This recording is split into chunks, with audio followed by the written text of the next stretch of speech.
it's been so much fun wandering around here, so I think we should go see Lorraine, don't you? Yeah, she's back over with the choir.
Well, I am joined by Eleanor Knitzer, who is the director of the Cornish Carol Choir.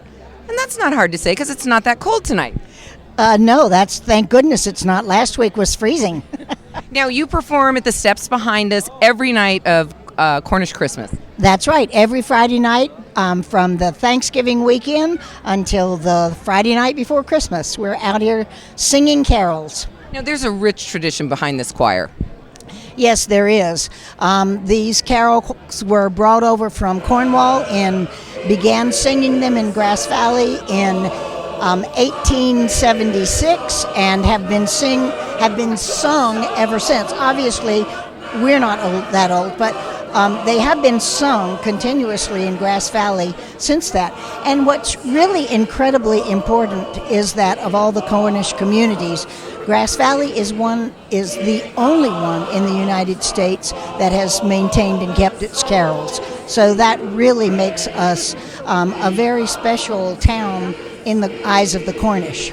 Now, folklore has it that these are choruses or songs that were sung in the mines. Is that true or not? Well, they may have hummed, but when we were in Cornwall and visiting the mines, I had the idea it was kind of like the dwarfs and the hi-ho, hi-ho, and we're all singing in the mine. And the Cornish miner looked at me and he said, "You couldn't breathe in there, much less sing." He said, "We may have sung on the way home, but," he said, "we didn't really sing in the mine."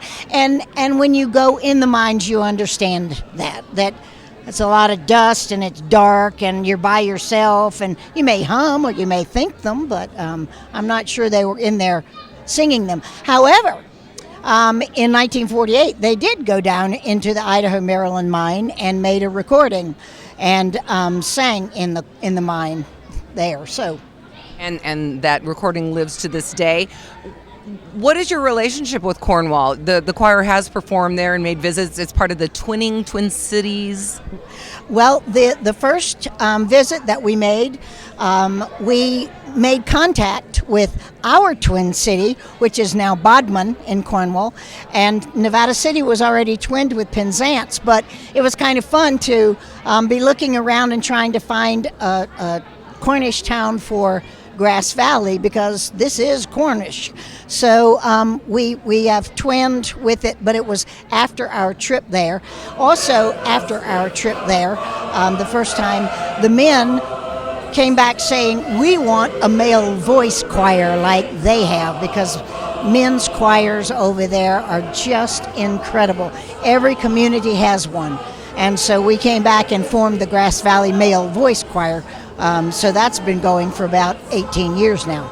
And you're the director of that also. Now, how big is this choir, the Cornish Carol Choir, and how much do you get paid per performance?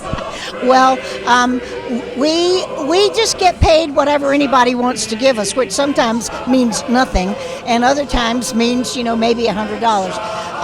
Or I was laughing and saying, you can throw money as you come by, but not really. Not hard coins. Not hard coins, just dollars, bills, yes. But what did you ask me? How many were in the choir? Oh, that's right, thank you. This choir fluctuates from year to year. It's open to anybody in the community who wants to come be a part of our living history, which is the way we look at this choir. And we only rehearse from October and November and then start singing. So, it's not a huge commitment.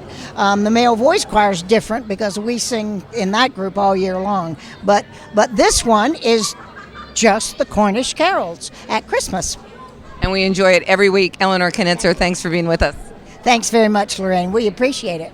All right, well, we're going to take a quick break, and we'll be back at Cornish Christmas right after this. Stay with us. Time once again to hook up with Lorraine Jewett, and she's over with the choir and the Murphy family. Well, now I'm joined by one of the youngest members of the Cornish Choral Choir. This is Maddie Murphy and her father, Steve Murphy. Maddie, how old are you? 7. You are 7. Do you have the voice that just carries the choir? Yes. Yes, you do. Exactly. You have to have that kind of confidence. How long have you been singing with the choir? This is my 3rd year. What do you like about it? That you get to sing on the steps for in the union for people. Do you ever get nervous? No, I don't. What about 3 years ago when you started? Did you get nervous then? A little. Now, did your daddy convince you to do this, or did you see your daddy singing and say, Dad, I want to join you? Both. Both? Yeah. Okay. Now, Steve, do you mind if I reach across you? Mm-hmm. Okay, Steve, you have a Cornish heritage. That's right, Lorraine. So my grandfather came from Cornwall in 1933 and worked the Empire Mine. So he stood on these steps in the 1930s, 40s, and 50s for as long as the choir was singing on the steps. Of course, back then it was all male choir, and the young boys sang the alto and soprano. So I'm really glad that his great-granddaughter is now singing those same songs from Cornwall. So when we moved up here, I immediately began playing the CD, introducing her to these songs, because I didn't grow up with them for a variety of reasons. So for me, it's about heritage and passing on that Cornish heritage. That's very important to me. What else does it do for Maddie as far as, performing in front of large crowds? It's got to build self-confidence and make her a strong young woman. It does. She's already pretty self-confident, as we've heard in her teacher reports, but she will often talk about Grandpa Hollow, even though, of course, she never met him, and he died when I was 5. But it helps a lot.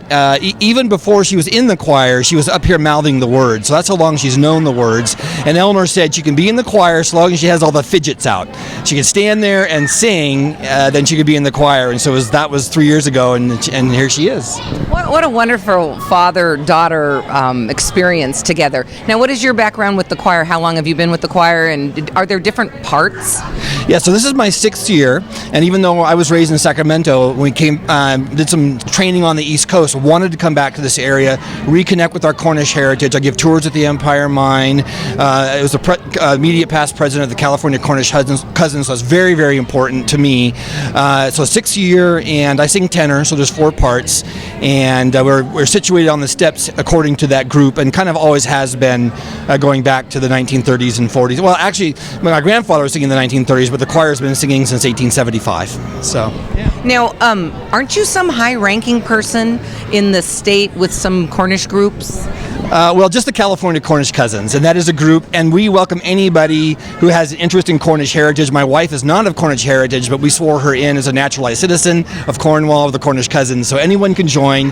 And in a way, we kind of embrace our own history of migration, leaving Cornwall when things were very difficult. The mines were drying up. People were starving over there. And the world called for people who could mine hard rock for gold. That's what the Cornish did, and that's how we ended up here on Mill Street in Grass Valley. Otherwise, they'd be in Cornwall speaking English or Cornish right now. So, I think we're still speaking English, honey.